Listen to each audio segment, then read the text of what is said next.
নমস্কার বন্ধুরা, আমি সোমা হ্যাপি ফ্যামিলির পক্ষ থেকে আপনাদের সকলকে স্বাগত। আশা করি সকলেই ভালো আছেন, সুস্থ আছেন। আমরাও ভালো আছি বন্ধুরা। আর তাই তো আজও চলে এসেছি আমি একটা রেসিপি নিয়ে। আজ আমি আপনাদের সঙ্গে শেয়ার করব সম্পূর্ণ নিরামিষভাবে আলু পটল দিয়ে তৈরি একটা দুর্দান্ত রেসিপি। তাহলে চলুন বন্ধুরা, ভিডিওটা বারবার স্কিপ না করে একটা লাইক দিয়ে রেসিপিটা সম্পূর্ণভাবে দেখে নেই। এই যে বন্ধুরা, এখানে আমি আমার প্রয়োজন মতো আলু ও পটলটাকে ঠিক এইভাবে লম্বা করে কেটে নিয়েছি। এখন আলু ও পটলগুলো কাটার পর এখানে ধুয়ে রাখা আছে।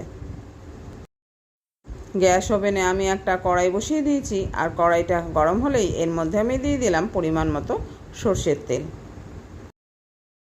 আপনারা চাইলে এখানে সর্ষের তেলের বদলে কিন্তু সাদা তেল ব্যবহার করতে পারেন, তবে আমি বলবো এই রেসিপিটা সর্ষের তেলে করলে বেশি ভালো লাগবে।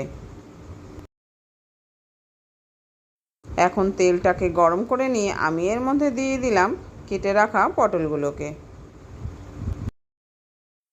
সব কটা পটল দিয়ে এখন আমি এর মধ্যে দিয়ে দিলাম পরিমাণ মতো লবণ। লবণ দিয়ে এটাকে খুব ভালো করে একটু নেড়ে চেড়ে নিলাম। এখানে কিন্তু আমি কোনো হলুদের ব্যবহার করছি না। পটলগুলোকে এখন শুধু আমি লবণ দিয়েই ভালো করে ভেজে নেব। আর পটলগুলো যাতে তাড়াতাড়ি ভাজা হয় ও খুব ভালোভাবে সেদ্ধ হয়, এই জন্য আমি কড়াইটাকে ঢেকে দিলাম। মাঝখানে বেশ কয়েকবার আমি ঢাকা খুলে পটলগুলোকে নেড়ে ছেড়ে দিয়েছি। এখন এই পটলগুলো খুব ভালোভাবে ভাজা হয়ে গেছে। এবার আমি এই ভাজা পটলগুলোকে তুলে নিলাম অন্য একটা পাত্রে। পটলগুলো ভাজার পর কড়াইতে যে পরিমাণ তেল আছে তার অবস্থা কিন্তু ঠিক এই রকম হয়েছে। এর সঙ্গে আমি আরও 1 চামচ তেল যোগ করে দিলাম। এবার এর মধ্যে আমি দিয়ে দিলাম কিছুটা সাদা জিরে ও একটা চেরা শুকনো লঙ্কা। জিরে আর শুকনো লঙ্কার কালারটা চেঞ্জ হয়ে গেলে আমি এর মধ্যে দিয়ে দিলাম কিছুটা পরিমাণে হিং। এই যে বন্ধুরা, এখানে আমি 2 চিমটি মতো হিং দিয়ে দিলাম। হিং দেওয়ার পর খুন্তি দিয়ে তেলটাকে কিন্তু একটু ভালো করে নাড়িয়ে চাড়িয়ে নিতে হবে। এখন আমি এর মধ্যে দিয়ে দেবো কেটে ধুয়ে রাখা আলুগুলোকে। এই যে বন্ধুরা, ধুয়ে রাখা আলুগুলোকে এখন আমি কড়াই তেলের মধ্যে দিয়ে দিলাম। আলুটাকেও কিন্তু খুব ভালো করে ভেজে নিতে হবে। আলু দিয়ে আমি এবার দিয়ে দিলাম পরিমাণ মতো লবণ। এখন আলুগুলোকে আবার একটু ভালো করে নেড়েচেড়ে লবণের সঙ্গে মিশিয়ে নিলাম। আর আলুগুলো যাতে খুব তাড়াতাড়ি সিদ্ধ হয়ে যায় এই জন্য আমি কড়াইটাকে ঢেকে দিলাম। আর মাঝখানে একবার ঢাকা খুলে আমি আলুগুলোকে কিন্তু আবার একটু নেড়েচেড়ে দিলাম। বন্ধুরা, আমার ভিডিওর এই পর্যায়ে এসে আবার একটু সবাইকে মনে করিয়ে দিচ্ছি, যারা যারা শুরুতে একটা লাইক দিতে ভুলে গেছেন অবশ্যই প্লিজ বন্ধুরা মনে করে কিন্তু একটা লাইক দিয়ে দেবেন। আপনার দেওয়া একটা লাইকের জন্য কিন্তু বন্ধুরা আমার এই ভিডিওটা আরও 5 জন নতুন বন্ধুর কাছে পৌঁছে যাবে, আর সেই সঙ্গে আমি আরও নতুন নতুন ভিডিও বানানোর উৎসাহ পাব। তাই আপনাদের সাহায্য না পেলে কিন্তু আমি এক পাও এগোতে পারবো না। আপনাদের সাথে কথা বলতে বলতে আমার আলুটাকে কিন্তু খুব ভালো করে ভাজা হয়ে গেছে। এবার আমি এর মধ্যে দিয়ে দিলাম গ্রেট করা 1 টুকরো আদা। এখন আদাটাকেও কিন্তু আলুর সঙ্গে খুব ভালো করে নেড়েচেড়ে নিতে হবে যতক্ষণ না আদার কাঁচা গন্ধটা চলে যাচ্ছে। আদাটা এখন ভালো করে ভাজা হয়ে গেছে। এবার আমি দিয়ে দেবো গুঁড়ো মশলাগুলোকে। এখানে আমি চা চামচের 1 চামচ করে ধনের গুঁড়ো ও জিরের গুঁড়ো নিয়েছি, আর হাফ চামচ করে নিয়েছি লাল লঙ্কার গুঁড়ো ও ঝাল লঙ্কার গুঁড়ো, আর নিয়েছি পরিমাণ মতো হলুদ। এবার এর মধ্যে সামান্য পরিমাণ জল দিয়ে এটাকে একটা পেস্ট তৈরি করে নিলাম।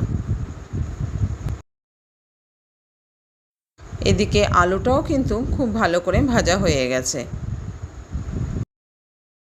এখন আমি এই গুঁড়ো মশলার পেস্টটিকে এর মধ্যে দিয়ে দিলাম।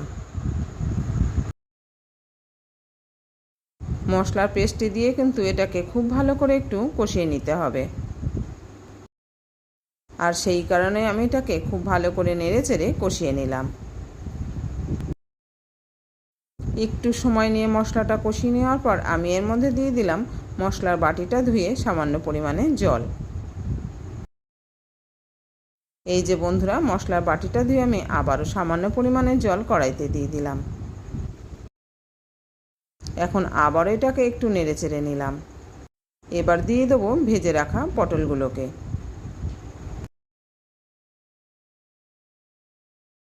এখন আমি ভেজে রাখা পটলগুলোকে দিয়ে আলুর সঙ্গে এটাকে ভালো করে কষিয়ে নেব। এইভাবে পটলের রেসিপি যদি আগে কোনো দিন না করে থাকেন বন্ধুরা, তবে আমার অনুরোধ রইল ঠিক এইভাবে একদিন পটল রান্না করে খেয়ে দেখবেন। সকালে রুটি কিংবা পরোটার সাথে অথবা দুপুরে গরম ভাতের সঙ্গে এটা কিন্তু খেতে দারুণ লাগবে।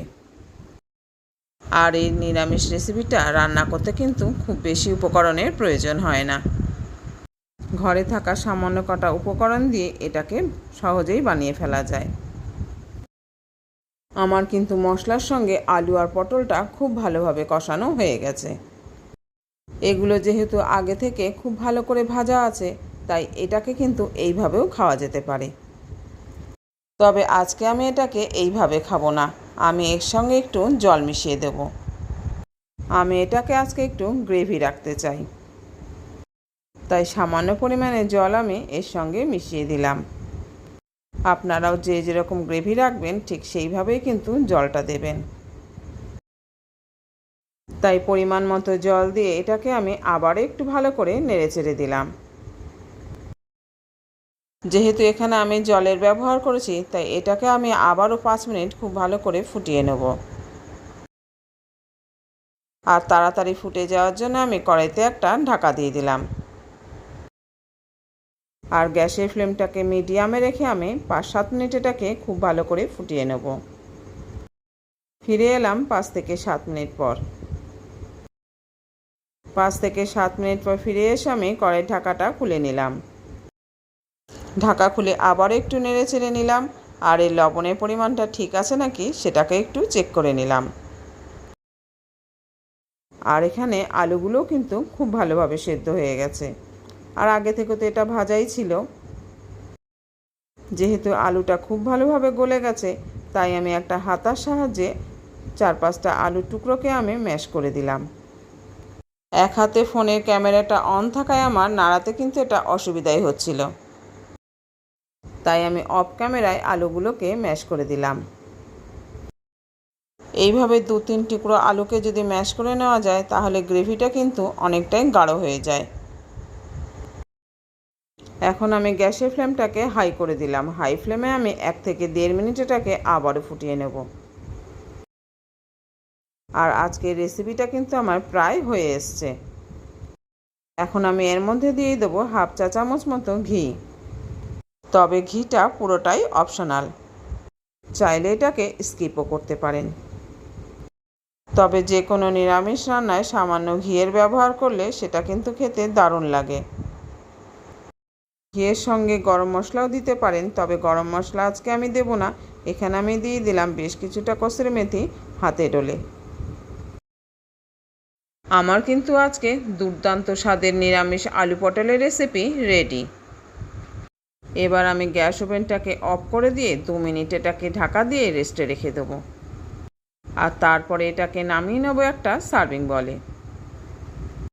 তাহলে বন্ধুরা, আজকে নিরামিষ আলু পটলের রেসিপিটা কীরকম লাগলো জানাতে কিন্তু ভুলবেন না। যদি ভালো লেগে থাকে লাইক, কমেন্ট ও শেয়ার করবেন। আর চ্যানেলে নতুন বন্ধু এসে থাকলে চ্যানেলটিকে সাবস্ক্রাইব করে অবশ্যই আমার পাশে থাকবেন। আর সাবস্ক্রাইব করার সময় পাশে থাকা বেল বাটনের অল অপশনটা কিন্তু সিলেক্ট করে রাখবেন। তাহলে যখনই কোনো আমি নতুন ভিডিও আপলোড করব, সঙ্গে সঙ্গে তার নোটিফিকেশান আপনি পেয়ে যাবেন। আর আপনি আপনার সময় মতো সেটাকে দেখে নিতে পারবেন। তাহলে আজ এই পর্যন্ত বন্ধুরা, দেখা হচ্ছে পরের ভিডিওতে অন্য কোনো রেসিপি নিয়ে। আপনারা ভালো থাকবেন, সুস্থ থাকবেন আর এইভাবেই আমার সঙ্গে থাকবেন। আর এত সময় ধৈর্য সহকারে যে সকল বন্ধুরা আমার সঙ্গে রয়েছেন তাদের অসংখ্য অসংখ্য ধন্যবাদ।